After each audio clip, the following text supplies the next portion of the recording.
Not gonna lie, WrestleMania 10 had an awesome way of starting up. Damn it, I'm getting emotional here. Let's just start with removing 3 sins. I love this life.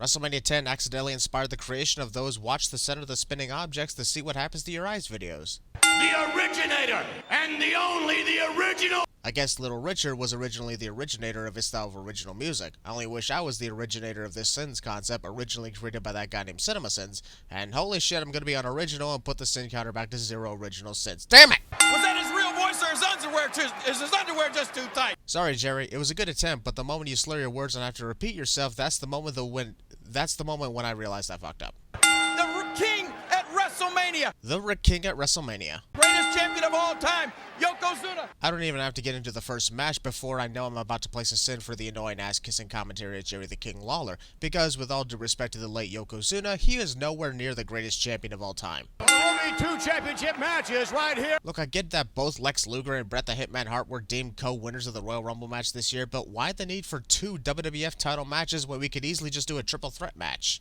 Also, boy, it's gotta suck for the WWF roster of talent when literally 1/3 of the matches taking place involve wrestlers competing twice. And since both Bret Hart and Yokozuna are competing twice, why is Lex Luger only competing once here? Hits his brother, the Hitman, into the steel guard. That sequence of Owen Hart accidentally bumping into his brother was how this big feud started, but I still can't get over the fact that Bret went sailing out of the ring and into the audience because of Owen simply whacking his hand instead of his entire body. Also, previously on WWF. Under no circumstances would I ever step in the ring with my own brother. You're my brother, so I can't hurt you, cliche. Even though the feud is fun and the match is one of the greatest of all time, it's still a cliched situation.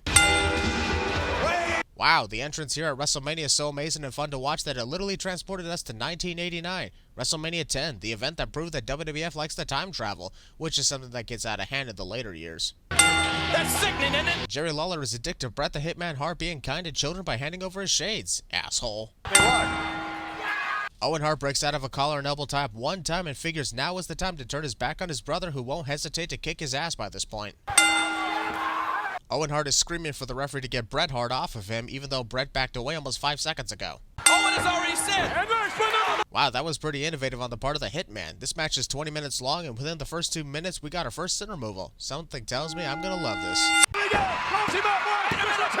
As we know, Jerry Lawler is kissing Owen's ass for the entirety of this match. In this case, if he did, he's got a logical reason, because the referee was counting Owen's shoulder so fast it looked convincing that Bret possibly paid him off to help him win so that he can get ready for his title match in the main event. Look out, here comes the Hitman! Owen was watching his brother the entire time and could have easily ducked and pulled down the rope to prevent Bret from sending him out of the ring. To his little brother. Owen has been obsessed with fighting his brother since Survivor Series. Now that he finally has the match he wanted, Owen is running away to the back. So do you want to fight your brother, or was this a huge bluff the whole time? Stu and Helen. I wouldn't believe it! They're both Harts, so I can't say hearty right infringement. So I guess I'll say copyright hit infringement? Yeah, that'll work. No, reversal by Owen. Look at that soup. These days, seeing moves like that is a regular occurrence, but over here in 1994, to see these two Hart brothers go back and forth in the opening match is just so exciting to watch. Guarantee the fans were having the time of their lives. After Owen Hart executes the Tombstone Piledriver like that, The Undertaker was probably glad he wasn't able to compete at this WrestleMania. The streak may not even exist anymore. Stop counting so fast, seriously. This is it, McMahon! He couldn't quite. The sharpshooter. No. To see both Bret and Owen trying to lock in the sharpshooter and getting countered on both occasions is just bone-chilling. Perfect representation of no one knows you better than your own brother. Fucking epic match. From the top down. I think he hurt his knee. He landed right on the concrete with it! Actually, no he didn't. Even if his right knee barely grazed the concrete the second time it bounced, Bret is clutching his left knee, which was obviously nowhere near the concrete floor. The ropes! That was a chicken way out, wasn't it? Jerry Lawler is completely ignoring the fact that both Hart brothers reached for the bottom rope at the same time to break the figure 4 leg lock. At least pay attention to what's going on before calling it a chicken way out. Jesus, this match is absolutely crazy. Both Hart brothers have been hit with piledriver maneuvers and survived. Granted, Bret was never pinned from the tombstone, but still, what an absolute classic that's making everyone not named Shawn Michaels and Razor Ramon think, oh shit, how the hell are we supposed to top that? Oh, no, come on. Owen Hart is addicted to Bret's hearts. Owen Hart had the perfect counter to win the match. This match was so good it doesn't even deserve to have sins on the counter. So let's actually start over and pretend the actual sins of WrestleMania 10 is coming up next. Sound good to you? And I'm gonna beat you here at WrestleMania. Owen Hart is so hyped about defeating his brother that he doesn't realize he already did that 2 minutes ago. WrestleMania 2! Don't even fucking remind me of that catastrophe that was the 3 locations of WrestleMania 2. I just finished with that shit. Don't bring it back to me. The mere mention of the event makes me add 5 sins automatically. This entire hair club for men segment, but also Cy Sperlin doesn't realize that the cameras are actually behind him and he's not facing in the right direction. Someone tell him to turn around. This is looking awkward for those watching at home. Luna Vachon may seem like she doesn't want the fans to touch her. I think she's more concerned about something being stuck in her ear. Anyone got any Q-tips or something? What can we expect in this matchup? Well, compared to the epic brother versus brother encounter moments ago, probably nothing of interest since it's a mixed tag team match involving clowns. Bam Bam Bigelow was close enough for Luna Vachon to tag herself into the match, yet for some reason Luna wants no part of this match. In some ways, I don't blame her, but don't be a dink to your own partner. See what I did there? Yeah, I know I suck. He's from the east to the bucket.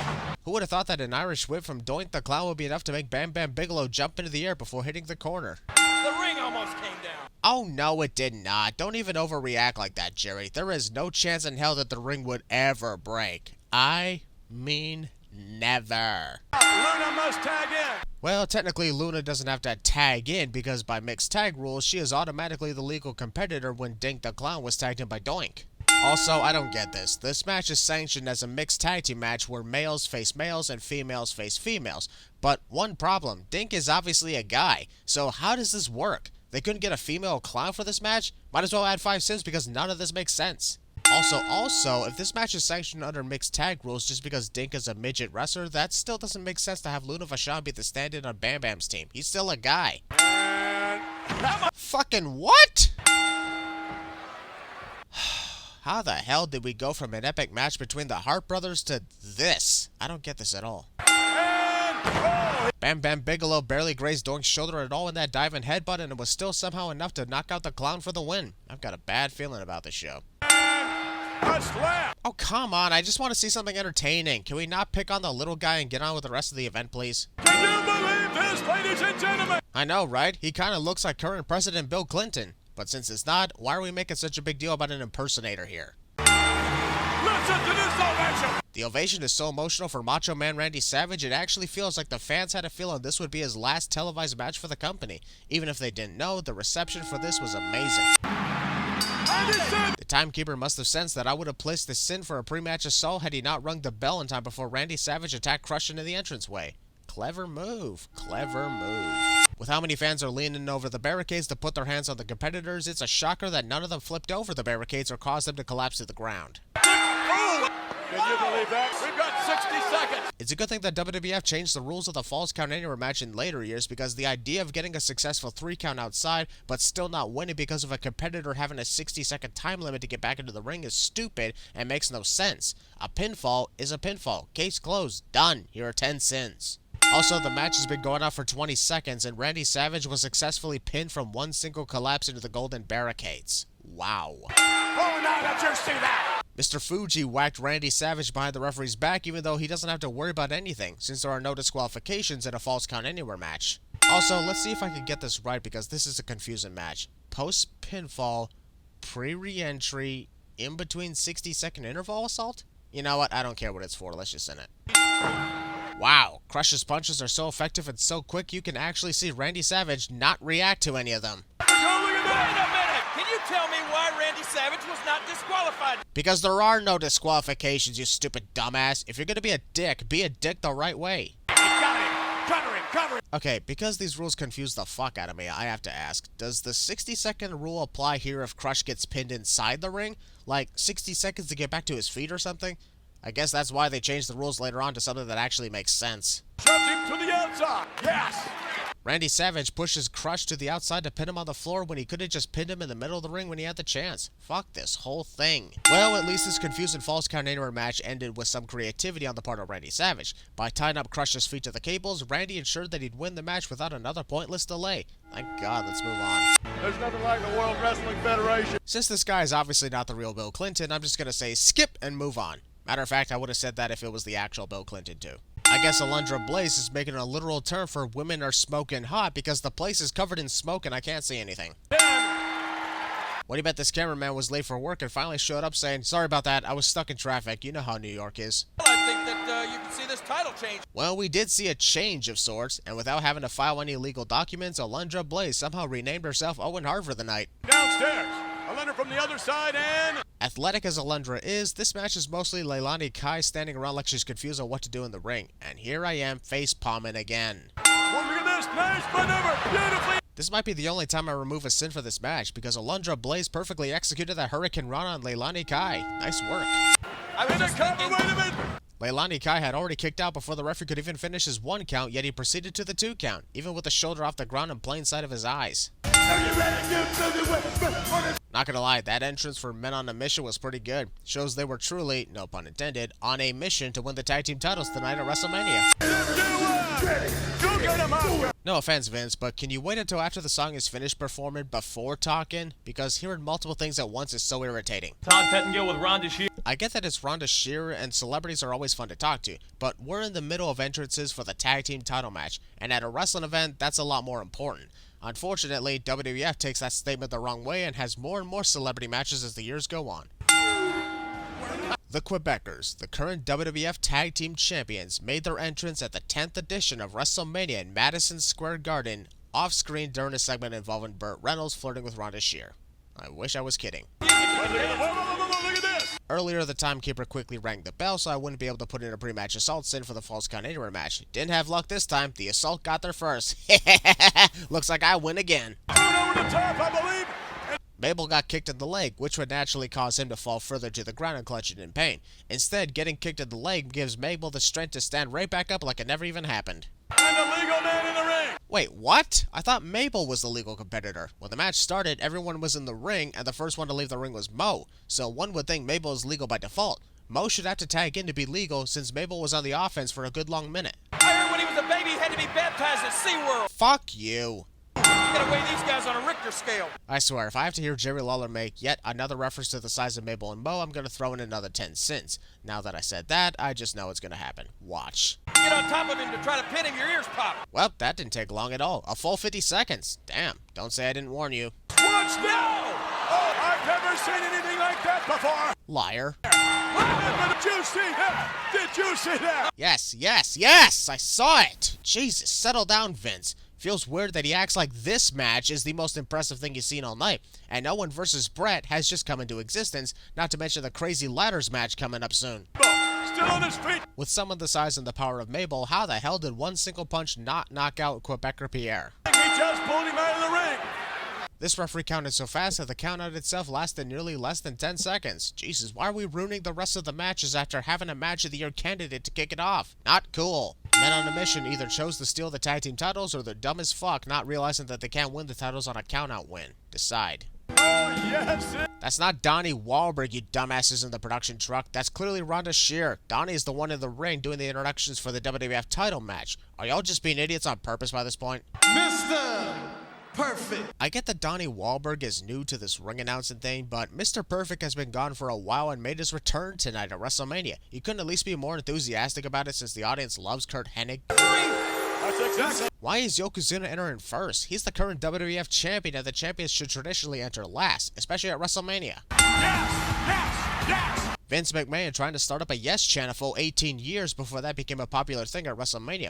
Probably rewatched this match years later and thought, call Daniel Bryan, I need to talk to him about something. The secret has been exposed. Getting last. Either Lex Luger isn't interested in taking advantage of the distracted Yokozuna and winning the WWF title, or Yokozuna doesn't realize or care that the match has begun and he's vulnerable to losing his title right here. And Lex, right on the chin to the... What is it with wrestlers throwing themselves out of the ring in the most awkward times? There is no way in hell that Lex Luger's single punch will be enough to send the near 600-pound Yokozuna out of the ring like that. Does he have 60 seconds to get back in the ring? Dude, that confused and false count anywhere match was almost an hour ago. You're looking at the wrong match. Look at this. Lex taking it to Yokozuna. A single punch to the face was enough to send Yokozuna flying out of the ring, but an axe handle in midair with more power than the earlier punch doesn't even make Yokozuna move. What is this logic supposed to be? Goes in, trying to roll him in. Look at that. Yokozuna may be one of the largest competitors in WWF history, but he's certainly looking like the easiest to handle the way Lex doesn't do much to toss him back into the ring. 1, 2, 3. Mr. Perfect is completely ignoring the fact that Yokozuna's left shoulder has been off the canvas throughout the entire pinfall, forcing Yokozuna to move it just a little further to show him. Also, Vince McMahon is so content that Lex Luger successfully won the title that he repeats the number 3 multiple times. We ain't stupid, but somehow you are. Boy, that's gotta be awkward. The crowd chants for the United States to hype up Lex Luger and oppose Yokozuna. And even though Yokozuna's gimmick is a Japanese sumo athlete, he's actually an American. Is that the slowest count you've ever heard? In comparison to the other count-out attempts we've heard throughout the night, actually, yes it is, but it ain't for the wrong reasons, Jerry. While getting his arms stretched out and Yokozuna pressing down against his nervous system at the shoulder, Lex Luger has that I don't give a fuck look on his face like a near 600-pound athlete isn't literally compressing his shoulder. Ceiling cam. Fucking what? That looked more like Yokozuna believed he could fly since he reacted too late from the clothesline and literally jumped in the air. Even if Mr. Perfect ended up turning heel after getting shoved over by Lex Luger, this sequence where he chooses to screw Lex by tending to the fallen Jim Cornette made it obvious what his plan was, especially when he saw the pinning maneuver before turning away. I don't understand why you did what you did. Even though Mr. Perfect was being an idiot by ignoring the pinfall, Lex Luger put his hands on the referee, which calls for automatic disqualifications. How is that difficult to understand here? Earthquake versus Atom Bomb, an impromptu match that lasted only 35 seconds and did nothing for either of these wrestlers. That's the sin right there, folks. There are no rules. For a match that has no rules, there are specific rules to win it. Okay, even if I didn't want to, I can't resist removing 5 sins here because we're witnessing the first ladders match on pay-per-view. It may not be the first in WWF history, but it's without a doubt the most memorable. Razor Ramon is the official Intercontinental Champion heading into this ladders match, yet he is never introduced as such. What the hell? Look at this, Razor Ramon. Normally, walking underneath ladders is considered bad luck, but since Razor Ramon is already the bad guy here, it doesn't apply to him. Hey yo, smart idea to call yourself the bad guy. Absolute legend. They're conversing, but in the ring. How hilarious would it have been if Shawn Michaels ended up causing Razor Ramon to hit him right in his Michaels in the attempt at tripping him over. Great series of counters from both Razor Ramon and Shawn Michaels. May not have reached the latter portion of the ladders match, but these two are indeed some of the best to put on instant classics. The referee ejects Diesel for the premises for attacking Razor Ramon, even though it was 100% legal for Diesel to get involved. What's the logic of that? I thought this match had no rules outside of climbing the ladder and unhooking the titles. You know what they always say, wrestlers who expose his concrete floors tend to be the ones who end up crashing onto it. Might just add that to the endless list of cliches. Shawn Michaels literally taken all the time of the world just to get the ladder to the ring, completely underestimating Razor Ramon. What an asshole. No need to zoom in on Shawn Michaels' ass when it's covered up by his pants. We already saw the entire thing. He's got him! He's a champ! I get that the ladders match is relatively new around here and has only been done one previous time in WWF history, but even Jerry Lawler should know that Shawn Michaels has to literally unstrap the titles in order to win them. Brutal as that moment was, when Shawn got tossed into the ladder, you could clearly see him pull back to ensure he falls with the ladder on top of him. In his attempt to take down Razor Ramon, Shawn ends up causing the ladder to fall into himself when he collapses to the canvas. Boy, this dude can't seem to catch a break.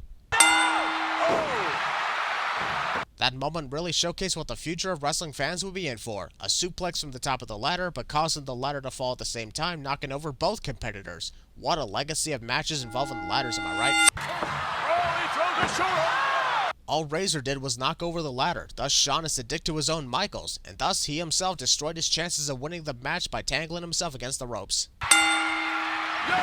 You gotta admire the desperate way Razor Ramon won the match. Knowing that Shawn was almost completely untangled from the ropes, Razor had no choice but to pull down on the titles, unstrapping them by force as he crashes to the canvas, taking off another 15 sins. What a match, and the true beginning of the legacy of ladder matches. Also, apparently, this match was supposed to end sooner because there was another match scheduled to take place before it got canceled due to time constraints. See, that's what happens when you book so many matches, including one involving ladders. I'm happier to be here than you are. Burt Reynolds is legendary, but what an asshole. Rowdy! Now you see, Donnie Wahlberg, was that seriously so difficult to do when introducing a returning legend? Taking a sin off for the excitement of Burt's voice as the bagpipes play for Rowdy Roddy Piper.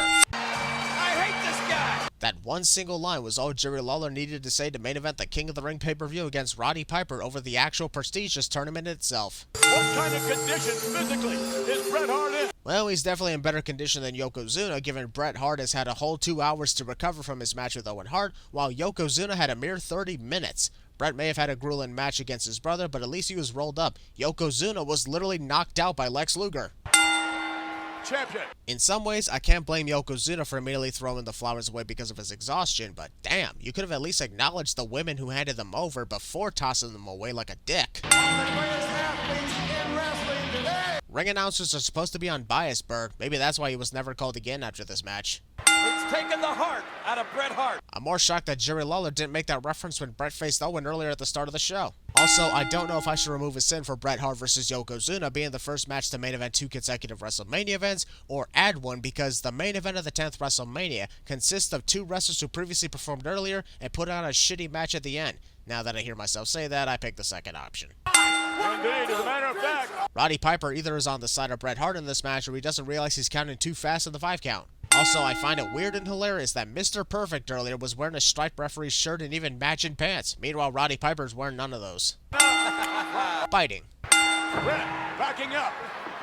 Whenever Yokozuna is not arguing with Roddy Piper, this match is mostly Bret Hart hitting punch after punch after punch to no effect on him. Big reason why having these guys compete twice in a 2-hour time frame is a bad idea. I think Bret just hurt his... If his leg is in good shape, I don't know what Yokozuna said, but I kinda have a feeling he questioned the hypocrisy of Roddy Piper for disapproving of eye pokes. Unless Roddy is mad that he's not the one doing them himself. and coming up, but Bret is hammering away. Can you, do something other than continuously punch Yokozuna in the face? None of this is working. Go after his freaking legs or something. There you go. Finally! Like Mr. Perfect did. What in the hell happened there? I don't know if Yokozuna missed the headbutt or if he's slipping on an invisible banana peel thrown into the ring. Whatever the case, that was weird. Uh-oh, here we go with a... Why the hell is Mr. Perfect the only referee who actually did a balanced time length on the countouts, meanwhile everyone else is saying it like they have a 5-second time limit? Wait a minute, he's losing his balance. Yokozuna loses this match because of balance loss on his own accord. Yeah, that's the culmination of this main event. 2, 3. If you notice, Yokozuna springs right back up once the match is over, because Roddy Piper completely ignored the obvious fact that Yokozuna's left shoulder was off the canvas the entire time. Hell, he was almost entirely on his right side. Bret Hart's determination to win back the WWF title after losing to his brother was instantly tarnished because Yokozuna got absolutely screwed here.